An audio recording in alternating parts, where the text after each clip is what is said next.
Deputy Associate Administrator for NASA's Space Operations Mission Directorate. Steve Stitch, Manager for NASA's Commercial Crew Program. Bill Spetch, Operations Integration Manager for NASA's International Space Station Program. And joining us virtually, Sarah Walker, SpaceX Director for Dragon Mission Management. We'll be taking some questions from here in the room today and on our phone bridge today. So if you're in the room, be sure to get our attention to ask your question. And if you're on the phone bridge, be sure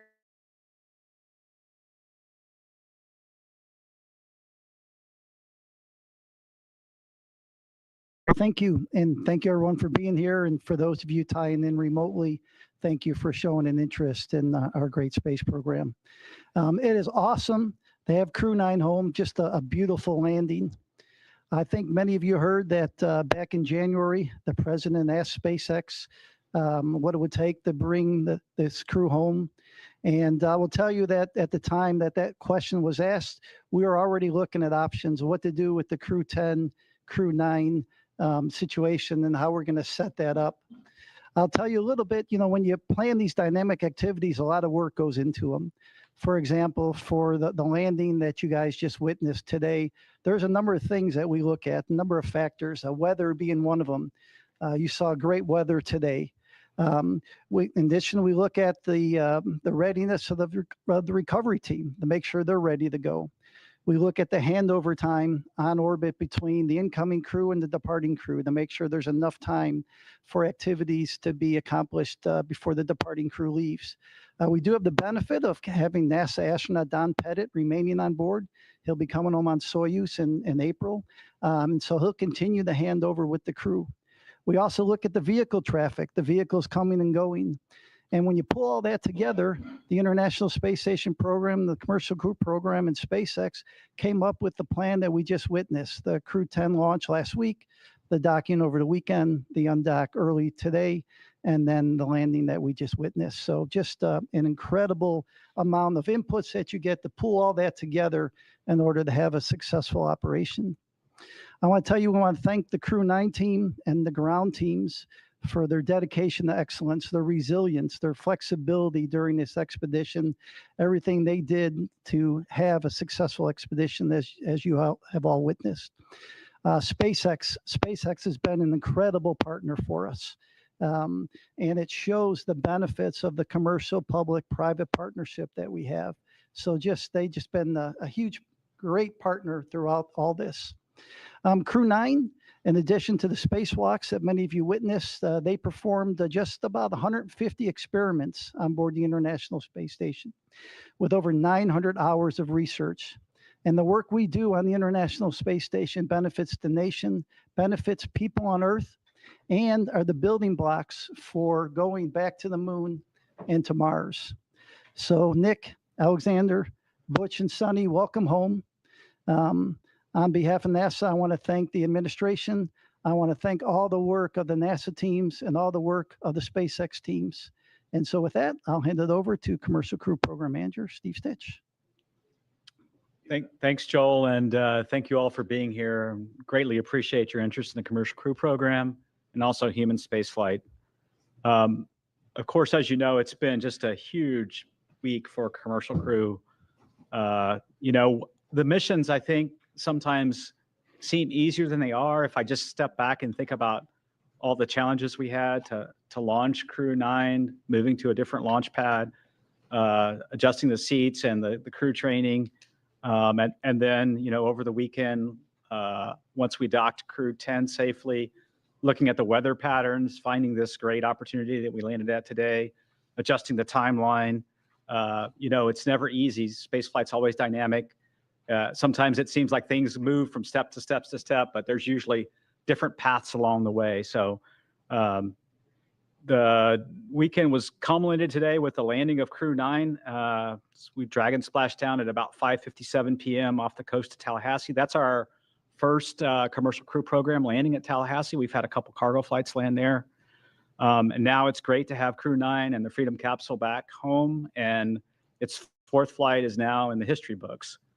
Of course, we're overjoyed. I watched every crew member come out of the vehicle today. Post-landing, it was great to watch Nick, Sunny, Butch, and Alexander come out of Dragon and smile and wave as they came out of the vehicle.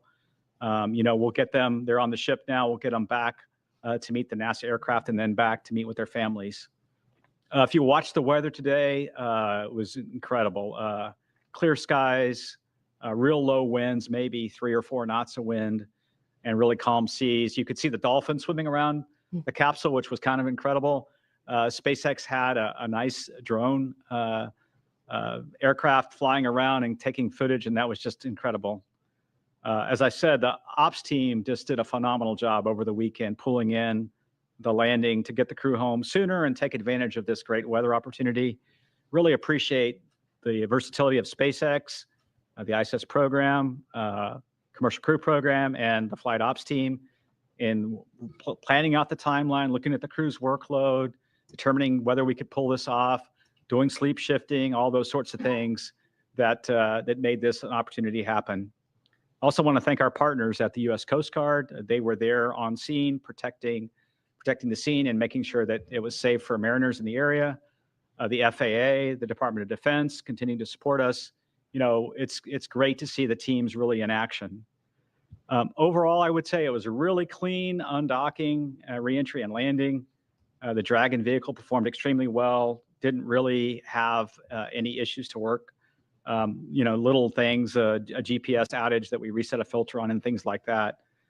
Today, the sequence went perfectly. We jettisoned the trunk, executed the deorbit burn, closed the nose cone and did the entry. You could hear Nick call down when we finally got the vehicle back through the blackout, 4.6 Gs, and you could tell they were doing well, and then braced for the parachute deploy of the drogues and then the mains and then have them splash down. So parachutes performed well. The whole system worked just as planned. The crew's doing great. They'll spend a little time on the recovery ship getting checked out, making sure that they're healthy and ready to go, and then eventually they'll make their way back to Houston. Again, I want to congratulate the entire NASA Commercial Crew Program, the SpaceX team. In many ways, if I step back to last year, this has been 9 months in the making, and I couldn't be prouder of our team's versatility, our team's ability to adapt and really build for the future of human spaceflight and looking at different ways to do business, taking advantage of one vehicle to launch a crew and then bring back the crew in a different vehicle. Our partner SpaceX did a tremendous job. Every time we asked them to do something a little different, they stepped up and to the plate and did that, including swapping capsules 6 weeks ago prior to Crew 10, and then also adjusting the Crew 9 mission. We'll celebrate for a while. We're going to take some time in Commercial Crew to celebrate this one and spend a little time with the crew. And then we'll move on to Crew 11. Crew 11 will be here before we know it. We'll launch that vehicle as early as mid-July. So we'll start preparing for that. And then, we're working hand in hand with Boeing as well on certification of Starliner, getting that vehicle back to flight.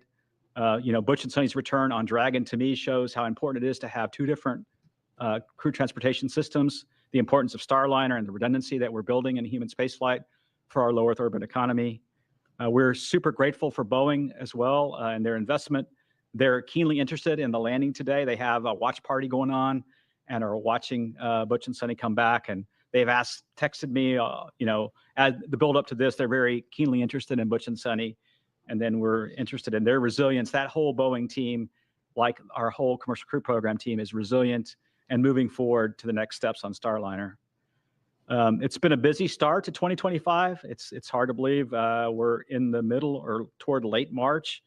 Looking for an exciting summer as well. And I look forward to your questions, and I'll hand it over to Bill.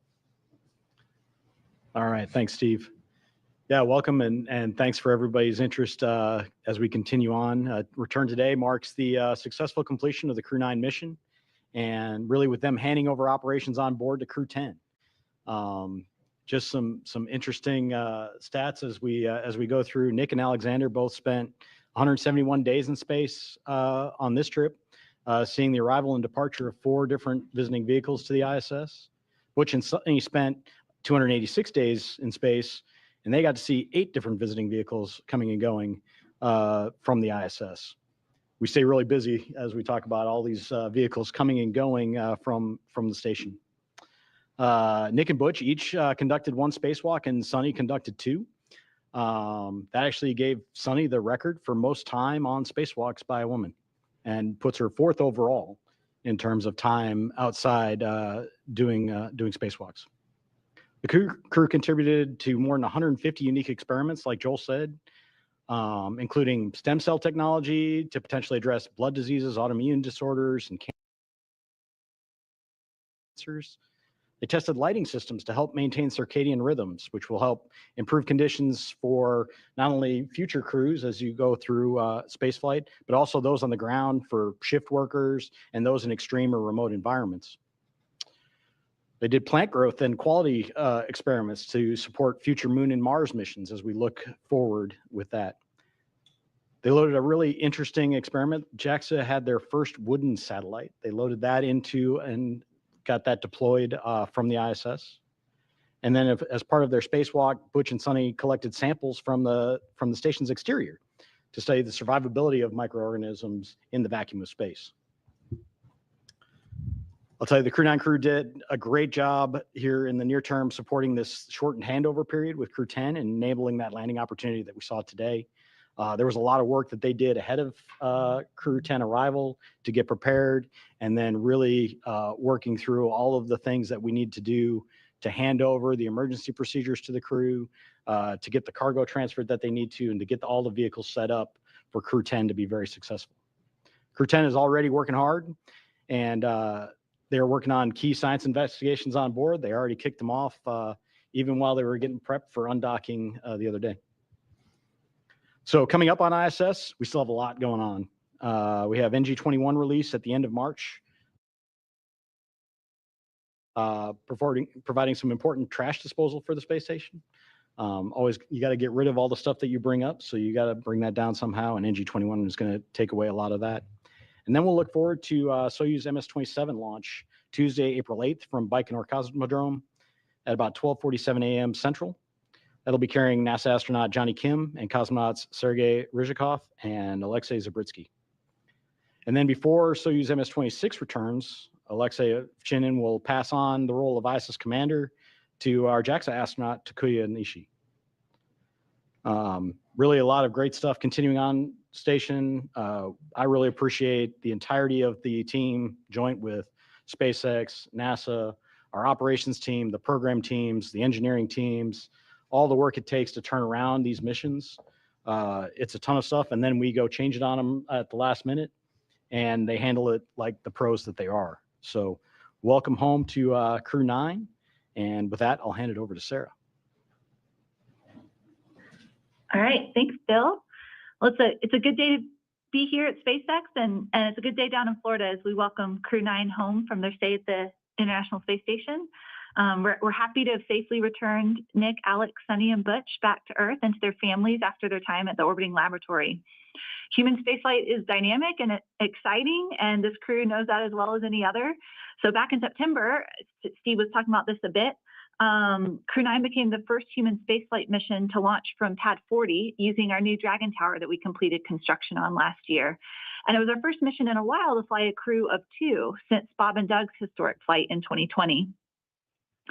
So then just 3 days ago, we launched Crew 10 to take over and continue the work of Crew 9 on ISS. And I forgot to mention this Friday night, but Crew 10 was our 50th Dragon mission since first launching COTS 1 in December of 2010. That's a huge milestone for the team. COTS, if you don't remember, stands for Commercial Orbital Transportation Services. And COTS 1 was the first demonstration mission under that original partnership with NASA to resupply the space station with cargo flights. It was also the mission that inspired me to join the SpaceX team, which I'm so grateful I was given the opportunity to do a few months later. So the rest is history. We've been bringing cargo and more recently crews to the orbiting lab for well over a decade since. And as we talked about a few days ago after Crew 10 launch, NASA and SpaceX adapted as this mission evolved. And I appreciate all the kind words said already during this press conference. As we adapted together, we kept safety at the forefront. And thanks to the teamwork across the 2 agencies, a change in the Dragon spacecraft for Crew 10 and then a shortened handover helped accelerate the Crew 10 launch and the Crew 9 return. Then over the weekends, we decided as a joint team to undock a day earlier than originally planned to take advantage of some great weather we were seeing off the coast of Tallahassee for splashdown. So I know this required quite a bit of creativity from the NASA team and the onboard crew to compress the handover even further than they already had. And I'm thankful for everyone's hard work and flexibility to safely bring Dragon and the crew home today. I'd be remiss if I didn't acknowledge that today's return was also our final Dragon recovery on the East Coast. So after 6 years of successful recovery operations off the coast of Florida, we'll now be moving all Dragon recovery operations back to the West Coast. I just hope the California coast can bring as many dolphins as we saw during today's operation. That was really fun to see. We had a nominal return today. Dragon is healthy and the parachute performed as expected. The crew is likely on the recovery vessel now, soon to transit to the SpaceX NASA handover location, while the SpaceX vessel transports Dragon back to our refurbishment facility at Cape Canaveral in Florida. It's amazing to think that SpaceX has now safely flown 62 crew members from 14 countries to space, 52 of those to and from the International Space Station. Dragon has supported 46 missions to the station in all, and 29 of those on reflown Dragons. I think that's enough flights that we can be really proud of what the team has built together and what we've accomplished, but always with the humility and awareness that we will continue to learn every single mission. The stakes of getting this right are and always will be high. And as Bill Gerstenmaier often says, we must always stay hungry and vigilant to scour the data before, during, and after every operation we perform. It's always an honor for all of us here at SpaceX to launch human spaceflight missions and safely return astronauts and cosmonauts as we continue to advance human spaceflight. Thanks for having me on the briefing today and look forward to your questions. All right, thank you all for your opening remarks. We will go ahead and start taking some questions in the room. So please raise your hand, Gina. Go ahead. I think this is for Steve Stitch. I mean, Crew 9's home, but the research hasn't stopped, because what you need to know about what happened with Butch and Sunny on orbit, that's still an ongoing medical research project. Would you kind of expand on that for me? What will you learn about their 9 months on the space station? Yeah, I think I can comment and then see if Bill has anything to add. But every single crew member that we fly in orbit, we collect medical research data. We do various blood draws at various times during the flight, especially toward the end. Do bone density measurements in space. We look at their vision and how their vision might change over time, their intracranial pressure. We do all kinds of things. So you're right. Every single astronaut, when they come back, including Nick and Alexander, is participating in all kinds of experiments, and we're learning from all those. And I'll see if Bill has anything to add. I mean, I think you covered the vast majority of it. We look at everybody when they come home, and every duration adds to that database of knowledge of the effects of spaceflight on the human body. And so we continue to look at that across all of our crew members. Okay, we'll take another question here in the room. Mark, go ahead. Mark Strassman, CBS News. Steve, I want to pick up on something you said, which is the keen interest in Butch and Sunny.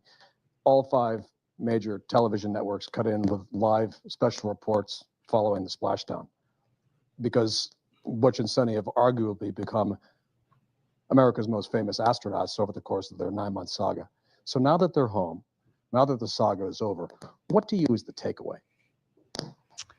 Yeah, I think that's a great question, and I haven't probably had a lot of time to reflect. We're certainly looking at Starliner very carefully. We're in the process of looking at that vehicle, looking at the helium system. We've got some candidate seals that we're going to replace. We'll get into some testing here over the summer timeframe with what we call an integrated doghouse at White Sands.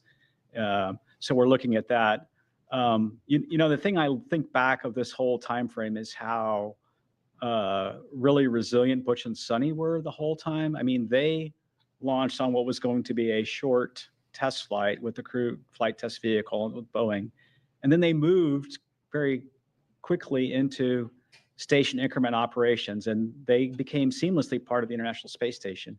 And they did that because they're experienced astronauts, and we had prepared, right? We had flown gloves for them to do spacewalks, and we had flown a lot of components for them. So I think that shows the adaptability of crew members. And if I think forward to exploration and maybe some harsh missions to the Martian surface someday, or back to the moon, the adaptability of crew members, changing the timeline for their return.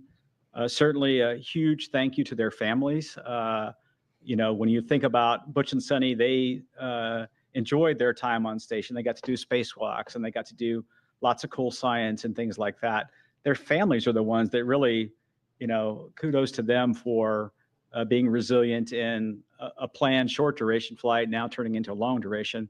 And I think back of when they went into quarantine. They went into quarantine in the April timeframe for the early May launch that we had for crewed flight tests. So the families, a huge thank you to them. I'm sure the reunion is going to be wonderful with the families. And we'll keep learning as we go and keep being adaptable in the future. Let me Okay. just add, if it's okay, it shows the flexibility of our commercial providers. The fact that they flew up on the Boeing vehicle and home on SpaceX, this is a lesson learned for NASA too, such that when we do have Boeing and SpaceX both flying on a regular basis, we need to be able to do the opposite too. If we come up on a SpaceX vehicle and have a problem, to be bringing people home on a Boeing vehicle, it shows you, this year, I think many of you know, we celebrate 25 years of crewed on the International Space Station, and just shows the flexibility we have with the space station and our commercial partners. We'll take our next question here in the room. Go ahead. Ed Lavendero with CNN. Two questions. Do you have specifics on the timeline of when the astronauts will be landing back here in Houston and reuniting with their family over the next, I'm presuming the next few hours? And then secondly, the more delicate question is, of all the talk that we've seen over the last months that these astronauts had been, quote, stranded in space, how did that kind of talk affect you guys over the last few months in formulating a plan to get them back home?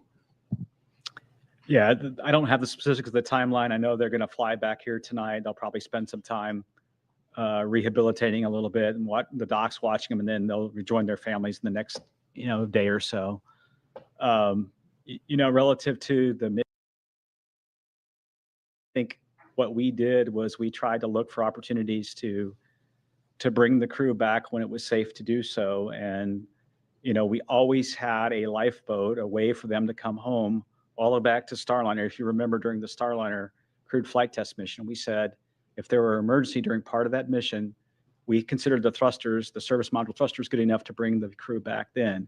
We then transitioned to the Crew 8 vehicle for a temporary time frame until Crew 9 arrived. So we always had a way to get the crew home safely should we need to. And then it really became, when is the right time? When is the right time to bring them back? And then when we had to swap over Dragon capsules from the new vehicle, which wasn't quite ready, we moved to Capsule 210. We figured this March timeframe was the timeframe to execute this direct handover that we just did. So for me, it's been the normal kind of planning I do all the time, looking at all the options, working with SpaceX, working with the space station program, and finding the right time to bring the crew back. Okay, we'll take another question here in the room. Hi guys, my name is Vanna Henderson. I'm with KHOU 11, the CBS affiliate here in Houston. 10 days turning into 9 months, but turning also into hundreds of hours of invaluable research that they got up there at the ISS, and also moonwalk hours. Can you talk a little bit about how, when you realized that they were going to be up there for longer than the intended time frame, they were able to transition into getting that invaluable research started? Yeah, I can start with that one, and I can let these guys add in. So even before they launched, because we knew they were flying on a test mission, we provided all the training for the stay on ISS that they would need to be a long duration crew member. We flew the equipment. Every crew has unique equipment that they need to do a spacewalk, and we made sure we had that up there. So I think it really comes to the preparation that we did even before they flew that allows them to be so successful when they get up there. And that's really what we do with all of the crews that fly to the ISS. There's the rigorous training program that they go through. They're prepared for things. They have a lot of skills-based training that goes on so that they know how to do the basics of everything. And then we have an outstanding team on the ground working with them. They get to work directly with the scientists in a lot of cases on experiments that help walk them through what they're doing. Video downlinks. We have a lot of different ways to kind of help them through, and it really just enables everything that they then do on board in an effective manner. But it all starts with that preparation that we did ahead of time, knowing that we have a test mission coming. I do think the difference, like the shuttle missions had a finite duration. The way the space shuttle worked, it had fuel cells, and they used liquid oxygen, liquid hydrogen to power those fuel cells. And so at some point, that vehicle had to return. But the beauty of the space station is wonderful laboratory, wonderful place for the astronauts to live and work. And you can almost stop the clock if you have a problem. And I think that's something that that we learned on this flight that's a little bit different is, so when Starliner, we had planned for maybe a short 10 to 2 week mission for a test flight. When we needed more time, we took that time to understand the vehicle. And then when we determined that the better option would be to bring Butch and Sunny back on Dragon, we pivoted over to that plan. So I think Station gives us that flexibility that we never had before. And we also have flexibility now, as Joel said, with 2 different vehicles. So someday there may be a case where we're using Starliner to handle a Dragon contingency problem of some sort. So we have a luxury that we didn't have in the past, and so we're adapting and learning from that. All right, we'll head over to our phone bridge to Marcia Dunn with the Associated Press. Yes, good evening. Probably for you, Steve. I understand the crew is being flown to Houston tonight and that they'll be staying at JSC and crew quarters. When will they be able to go home if they're feeling good? How much time off do they get before they have to go back to work? Are you giving them some extra bonus vacation? And when do you have to decide whether Starliner is going to be carrying Crew 12 up? What's the deadline for deciding on that mission, whether it'll be Starliner or Dragon? Thanks. Yeah, there's a lot of questions there. I hope I get all of them. Let's see. The first question was, when do they go back to their families? It's usually within a day or two, once they're cleared medically, that we make sure, as they readapt to gravity here on Earth, it's usually a day or two. They'll go back to their families. And then, they'll get some time off, and then we've done a lot of, fortunately with Butch and Sunny, we've done a lot of debriefs already with them. And so we've gotten feedback on Starliner and feedback on many things for the crewed flight test already from them while they were on orbit. They'll have a standard set of debriefs with the Crew 9 crew because they really have been part of Crew 9 ever since Crew 9 docked. So they'll go through a series of debriefs, and then, but they will get some well-deserved time off, well-deserved time with their families. It's been a long time for them, and look forward to hearing their stories about meeting with their family. I think the last question, Marcia, was when do we have to decide Crew 12 versus the next step with Starliner? And we probably have a little bit more time as we get into the summer and understand the testing we're going to go do to make that decision, whether it be Crew 12 as the next flight or Starliner. We're also looking at some options for Starliner. Should we need to, of flying it uncrewed? The vehicle has the capability to fly uncrewed if we need to. And so we'll kind of weigh all those things as we get the testing and analysis behind us. Boeing's done a good job of developing a new thermal model, which we're using to try to understand the changes we're going to make in those dock houses. We'll add some tape and thermal barriers in different places. So we have a little time to make that decision. Okay, our next question is from Chris Davenport with the Washington Post. Hey, everyone. Thanks for taking my question, and congrats on a successful end to the mission. For Steve Stitch, you had mentioned your discussions with Boeing, and I'm just wondering, has Boeing given you a 100% commitment that they are sticking with the program, just given the enormous costs they've had to eat? And is NASA doing anything to incentivize them to stay? You just mentioned an uncrewed flight, for example. Thanks. Yeah, Boeing, all the way up to their new CEO, Kelly, has been committed to Starliner. I can see that in the way they're approaching their solution to the problems.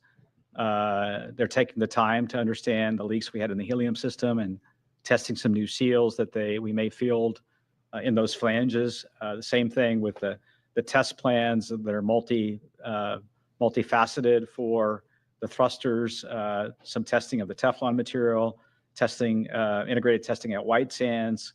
So I see them being very committed. They want to provide a transportation system with crewed capability to fulfill their missions. And then they're even, I think, stepping beyond that and thinking about low Earth orbit and COMLEO destinations with their vehicles. So I see a commitment from Boeing to continue the program. They realize that they have an important vehicle, and we were very close to having a capability that we would like to field. I think we have some changes we need to make to the way we heat those thrusters, the way we fire those thrusters, and then we can test that on the next flight. So, our next question is from Ken Chang with the New York Times. Hi, thank you. This is for Joel, Steve, and Sarah. The House put out a statement that said the landing today, representing President Trump, keeping his promise to rescue the astronauts stranded in space. And from what you just said during this news conference, I think it's been in the works for months, and a lot of work for everyone. I was just wondering, could you explicitly answer the question if Kamala Harris were president, or if Joe Biden had run for re-election and won, would anything have changed with this mission? Thank you. NASA is an agency. We work for the president, and who's ever there, we work for them. We had an input from that office. We took a look at it.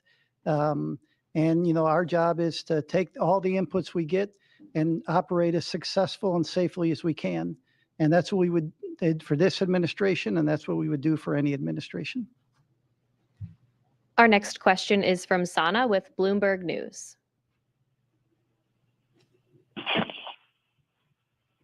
Hi, thank you so much for taking my question.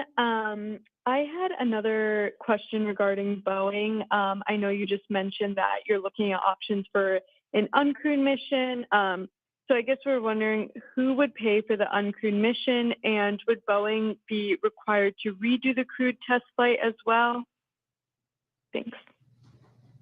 Yeah, what we're looking at right now is we really want what I would call is a crewed capable vehicle. So even if we were to fly the vehicle without a crew in the return back to the next steps on with Starliner, we want that to be crew capable. So we want it to have all the systems in place that that we could fly a crew with. And in fact, as I think about it, it might be there for a contingency situation as we prepare for whatever events could happen. One of the things that I've learned in my time at NASA is always be prepared for the unexpected, always have options.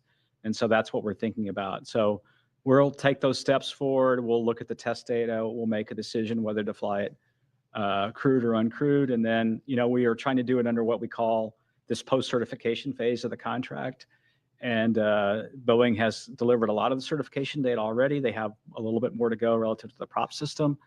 I think we talked about they're flying a new spacesuit eventually, and a few other things like that. So we're looking at doing it under that phase of the contract, and NASA meeting its commitments on those flights. Our next question is from Will Robinson-Smith with Spaceflight Now. Hi, thanks so much for taking the time to talk with us today, and congrats on the splashdown of Crew 9. Maybe just following up on Ken's question to Joel and Stitch and Sarah. Obviously, as you've discussed tonight and over the last several months, the plan has been established for some time on how to bring Butch and Sunny back to Earth. But barring them returning on the seats that were added on the Crew 8 Dragon spacecraft, had the decision been made to try to bring them back any earlier, was there a Dragon spacecraft that would have been available to operate that mission prior to the Dragon that we just saw support the launch of Crew 10? Thanks. Yeah, the earliest Dragon that we had to go fly the mission really was this capsule 210. And so when we were planning originally on Crew 10 to have the newer spacecraft, we thought it would be ready. And initially, we were going to launch in mid-February. We moved it to March 25th. And then I think Sarah talked briefly before about some of the challenges we had, or maybe it was Mr. Gerstenmaier, with the battery system that was a bad component we had to pull off. We had to pull the heat shield off and vector out of some work on the vehicle. We had some challenges with some valves in the prop system. And this, to me, is just evidence of how complicated. I don't think we always do a super good job of explaining how complicated the spacecraft itself is made up of millions of components that have to work in an integrated fashion. And you go through testing and qualification to get there. And so those components didn't work. And when we looked at that, we just pivoted over to the vehicle that was going to be ready the soonest, which was Capsule 210. And that led us to the March 12th date and then eventually the March 15th launch. Our next. Yeah, and maybe I would just add that with 5 Crew Dragon spacecraft in the fleet, certainly many paths are possible, right? With the allocations as we had them with our current slate of missions in the next 12 to 18 months, exactly as Steve said, it was the new spacecraft that was anticipated to be ready first, with the one we ended up flying shortly on the heels, and then when we ran into a processing issue on that new vehicle, the other one could be ready sooner. And so those were the 2 that were coming available. But certainly we can pivot and adapt. Flexibility is the name of the game, right? And so if we change what lanes or what stage of the flow any given spacecraft is in, we can open up other options available. But we had these vehicles allotted to or allocated to specific missions, and these were the 2 spacecraft that met the need that we had here in the spring to fly these missions in the timeframes that they were requested. All right, our next question is from Joey Roulette. Hey, thanks. Just 2 questions. One quick one for Steve. I just want to be clear. So it sounds like the testing results that you guys are going to have with Starliner this summer and maybe later on is going to determine whether its next mission is uncrewed or crewed. And whatever that next crewed mission is that going to be like a routine certification crewed mission, or might there be another CFT? And then the second question is for Bill Specht.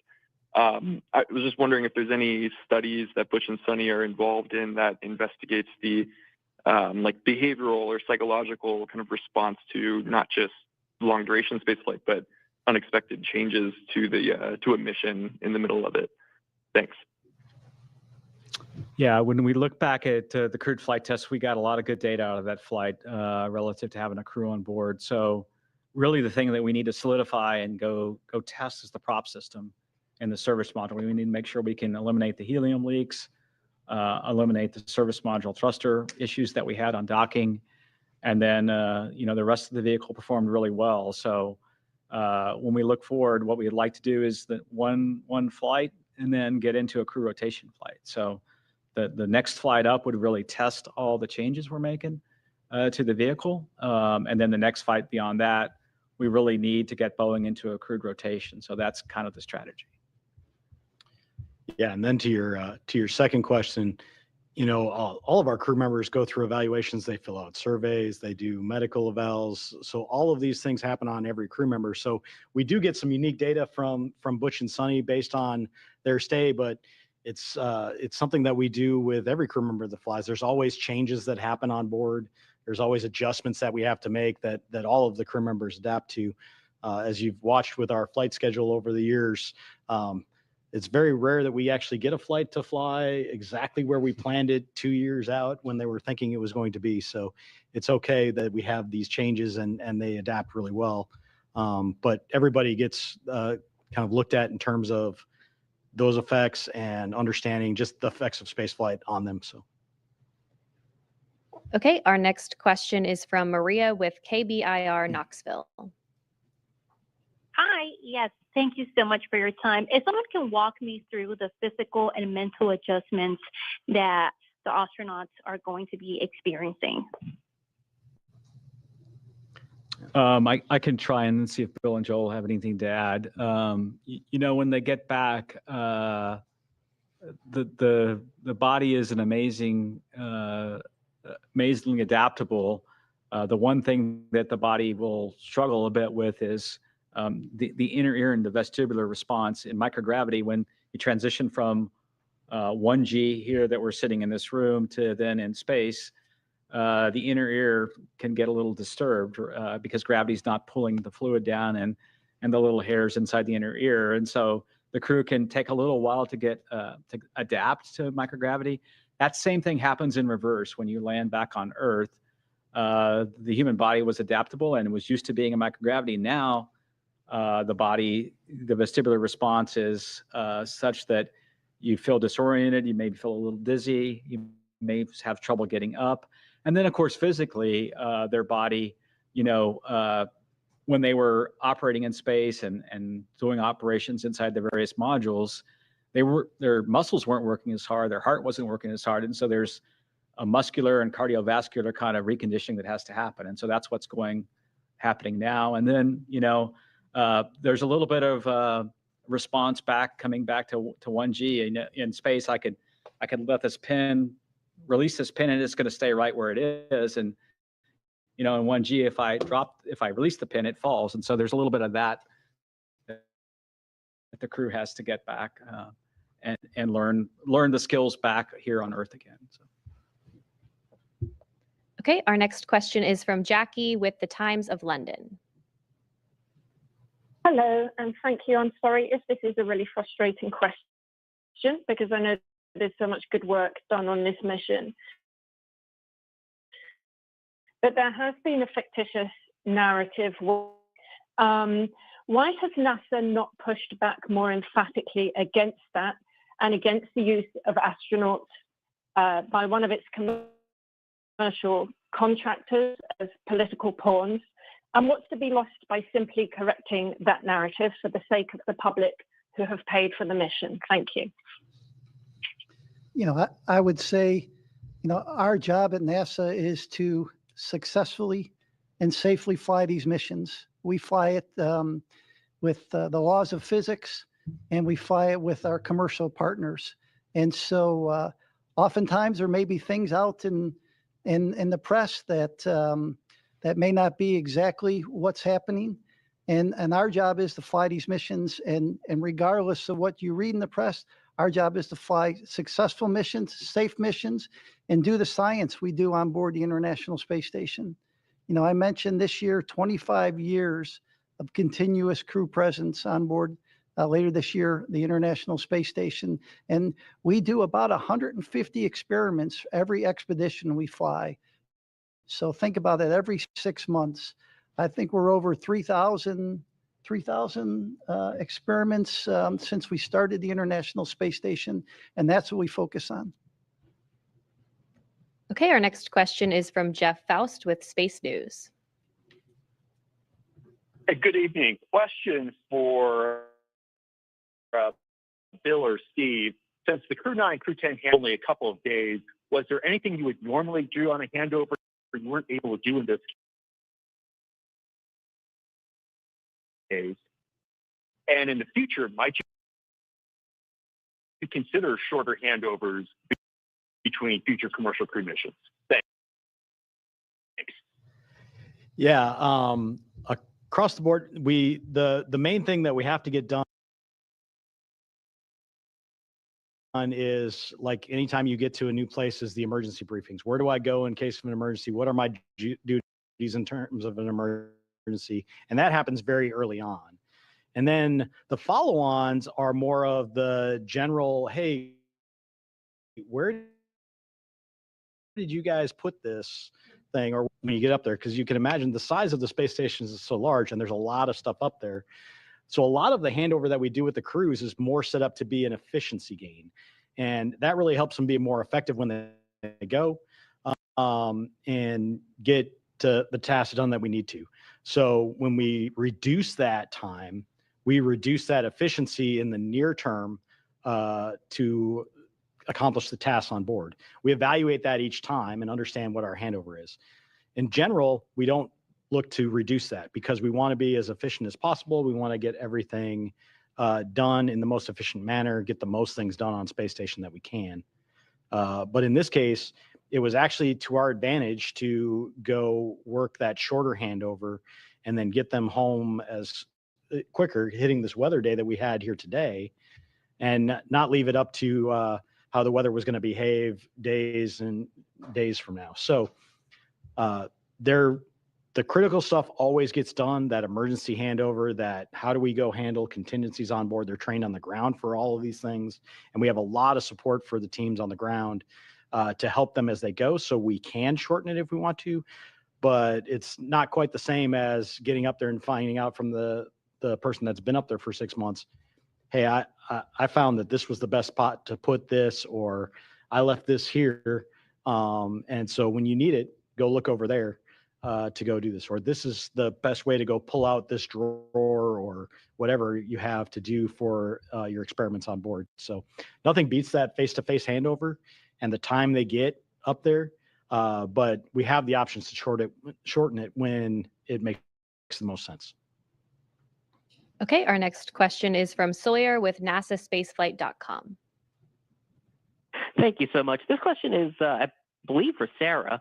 With this being the final splashdown on the east coast of the United States, what is the plan for Megan? Is that going to be repurposed to the west coast? Is that going to stay on the east coast? And then what becomes the contingency if, for example, the weather isn't good at the planned Pacific landing sites, whereas here you had the Gulf and the Atlantic? Hey, we don't know the answer yet to what will happen, what will become of Megan. We've got Shannon here on the West Coast. I'm sitting here in California right now, and there's unique benefits and unique challenges of weather patterns on the West Coast versus the East Coast. Just one example, we have far more stable weather in terms of wind and wind speed, wave height than we did in Florida. So where we needed numerous sites on both coasts of Florida to provide geographic diversity to avoid weather patterns that may be happening in one area and not another, not so much the case on the West Coast. However, our cloud cover is different here than in Florida. And so things like the airborne assets that support our mission might have different challenges out here than over there. So we've done a lot of trying to learn from meteorologists and historical weather patterns, and then figure out the right number of sites and the right number of support assets to ensure that we maintain a high return availability, which means a high percentage of days that would be a viable return option with a safe splashdown, regardless of what coast we're splashing down on. All right, our next question is from Isam with AFP.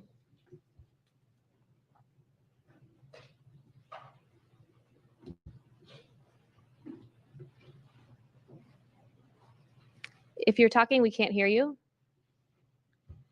Oh, sorry about that. I was on mute. A couple of quick questions. Steve, you mentioned that they'd be released to their families in a day or two, but they're still going to be going through with rehabilitation for quite a while, right? If you could discuss that. And the other second question is just a bit broader to follow on from some of my colleagues. As Steve confirmed that, Crew 10 was the designated mission that this could happen, could you help us sort of square that circle that, with praising the administration for accelerating the timeline? How concretely, just to follow up on my colleagues' questions, how concretely can the administration be credited with accelerating the recovery when, the plan hasn't fundamentally changed here? It's just something that we're having a little bit of trouble understanding. Thank you. Yeah. I'll talk the rehabilitation and then I'll let Joel talk about the other questions. Rehabilitation will continue. There's a sequence of exercises that they do to try to regain their physical strength over a number of weeks. It's a pretty standard protocol that they go through post-landing to recover. It's well documented and well practiced. And the docs and the trainers that do this work will kind of follow each crew member, whether it be Butch and Sunny or the others. We talk about Butch and Sunny because they had a 9-month stay, but the others had 171-day stay or so, which is pretty typical of what we've had. And I'll let Joel handle the other questions. And so you were asking the input from the administration. So I think Ken Bowersox said it well the other day. It excited the system, right? It gave us some energy in the system, but the other input was to do this successfully and safely. And that's why I talked about all the different inputs that you get. We got the input from the White House, but you also have to look at the vehicle readiness. We talked about looking at weather. We talked about recovery team handover, the vehicle traffic going to and from the International Space Station. So when you put all that together, we came up with I thought, a pretty good plan that the teams executed over the last 4 or 5 days. All right, we'll take the next question here in the room. Marlene Ferris with Fox 26 Houston.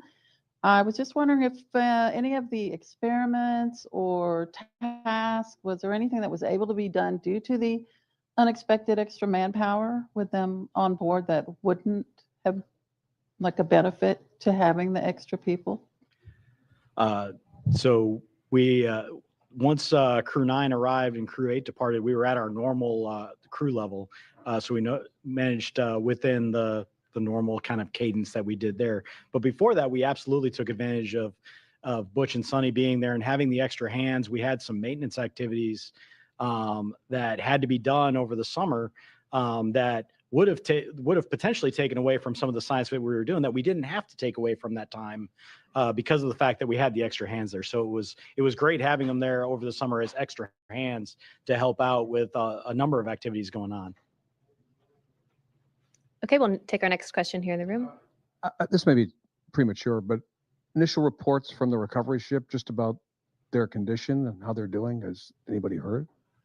I haven't heard anything specifically from the recovery team, but just in looking at the way as they came out of Dragon, they all looked very healthy. You could tell they all looked like they were feeling about normal for the landing and recovery phase where their body's trying to readapt. So yeah, I haven't heard any reports of anything other than that they're doing well. So I saw a lot of smiling and waving.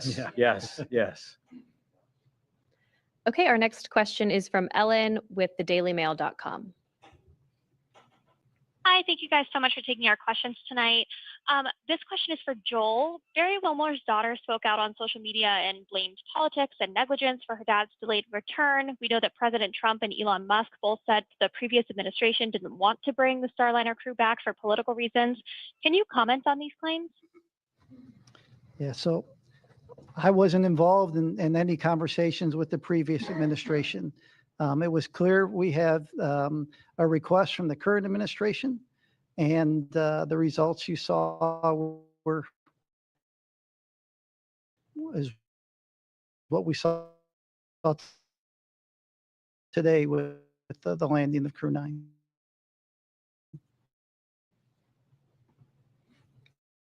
Families of Butch and Sunny, and I mean, I'm sure just being able to see them wave and smile today is for them, but they've been in quarantine and up in space for almost a year. How are they feeling with everything?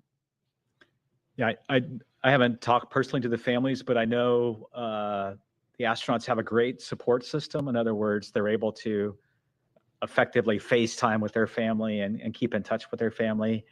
You know, I'm sure Butch is looking forward and Sunny both coming. Easter's coming up and there's graduations coming up and there's lots of family activities coming up that the timing's probably pretty good for. So I haven't had a chance to talk to the family. So My guess they had bigger smiles than the crew members. yes, yes. Okay, our next question is from Mike with space.com. Thank you, guys. This is probably for Sarah. I was just wondering, like, were there any different approaches that you guys took with this Dragon to kind of meet this faster deadline, or this, and if there were any kind of changes to the processing, like, are those things you can take into future missions? Hey, no changes to the processing. And actually, if you're able to go back and listen to Friday night's briefing, I think Steve also shared a little more detail about that. But similar process, it's just a matter of doing a little bit of Tetris within our facilities of what vehicles are going into what tests or what operations in the pre-launch processing flow first. So we certainly did that. There's a few items of hardware within the vehicle that are unique to the specific crew flying. For example, we have small, medium, and large seat buckets installed in each of the 4 locations, and then custom foam for each individual to further customize their experience. And so there was a little bit of just doing the tally on the unique hardware and making sure it was all okay to be used for this mission, but nothing unique to the actual processing flow itself. Okay, our next question is from Carolyn with Fortune Magazine. Thank you very much, and congratulations. I'm wondering, can you just share a little more how Sunny and Butch handled kind of the switch mentally to the 9-month mission, besides being very resilient? And what advice you would give the rest of us lonely humans when we encounter challenging circumstances? And then maybe just talk a little more about the physical repercussions with respect to radiation, effects on the heart and cornea, that kind of thing, and how how are we going about planning to protect against that when we think about missions like to Mars and extended stays? Thanks. I can start, and then the other guys could ask. You know, before an astronaut flies, we talk to the crew. The crew members are talked to about extending. Hey, you may be assigned for a 6-month mission or an 8-day mission in this case, and you may be extended. Frank Rubio was an example, right? Mark Vande Hei was an example. So this isn't the first time that people are flown. Clearly their mission was much shorter than those other missions, but the crew members are talked about, hey, what would you do if you had to be up there for a year? So they mentally prepare before they launch, and they talk to the other crew members that have flown for these long duration missions. And so the teams are preparing. We do different things on the ground. If you're there a little longer than normal, maybe you'll have some extra family conference times, or maybe a half day off after a certain amount of time on orbit. And so we had experience from past crew members, and we made changes in the operations and how we do that. And so let's see, Bill, if you want to add anything to that. Yeah, I think the other question was, really on kind of the effects of space on people in general, and when you change the duration on them. We look at every crew member when they're going up and making sure that we feel confident, even if their mission had to be extended, that they're up for it and that they've got, I think the time allowable, I think, for them to stay in space and to go through that. We monitor everything on board. We keep an eye on things like radiation. We keep an eye on things like solar activity that can affect that. We keep an eye on the rest of the environmental factors on board, whether it be the carbon dioxide levels, the CO2 levels, the contaminants that we have on board. We have scrubbers and filters and things that take that out. So we do all the things that we would normally do to manage that for crew and minimize their exposure to anything that could be considered harmful. And then we limit the times to the best of our ability that we can up there. Our next question is from Marcia Smith with spacepolicyonline.com. Thanks so much. Steve, you mentioned that Crew 11 might launch as early as July, which seems like a pretty short interval for Crew 10 to be up there. Could you talk about what's driving you to launch as early as July? And will either of the astronauts who are bumped from Crew 9 be on Crew 11, Stephanie Wilson or Zena Cardman? And which capsule will they be flying? Let's see the timing for that mission right now. Originally we were going to fly that mission. We had been, if you look at historically, our rotations have been in February and August. There is a particular SpaceX cargo flight, CRS 33, that has the ability to do some reboost for the space station, and that needs to fly in that late August, early September timeframe. And so we moved our handover up. That boost trunk is what we call it, will be there for a large part of the fall timeframe. So to get all the propellant used on that mission. So that's why we looked at moving it up. Right now, we think we'll fly probably the Capsule 206, which is our fleet leader. It'll be on its 6th flight. We'll continue to work that with SpaceX. You have to remember with space station, one of the critical consumables is docking ports. We have 2 of those docking ports. And so once we fly that the CRS 33 mission with the boost trunk, one of those docking ports will be tied up for an extended duration. And we like to do this direct handover. We like to ensure the new vehicle is there, the new crew's there, before we undock the astronauts that have been there for the increment in progress. And so when you put all that together, it drove us to look at right now, mid to late July. Of course, things can change over time, but that's kind of what we're looking at. We'll kind of pivot over to that once we complete the debriefs for Crew 10. So, our next question is from Will Robinson Smith with Spaceflight Now. Hi. Taking a question from us. Question to Steve Stitch, going back to the comment you made earlier in this briefing. Correct me if I'm wrong, but I think you said that there was another look that needed to be taken at the flight suit for those flying both these flyers. Can you add a little more detail to that may need to be changed and the reason for that. Thanks. Did you get that? I couldn't. I'm there was- sorry, you're coming in a little bit, it's breaking up a little bit. Can you please try to repeat your question?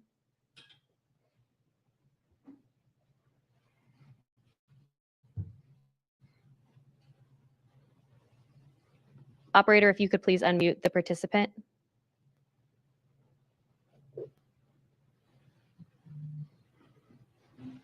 Will, if you're talking, we can't hear you. Can you hear me? Yep, we can hear you now. Okay, perfect.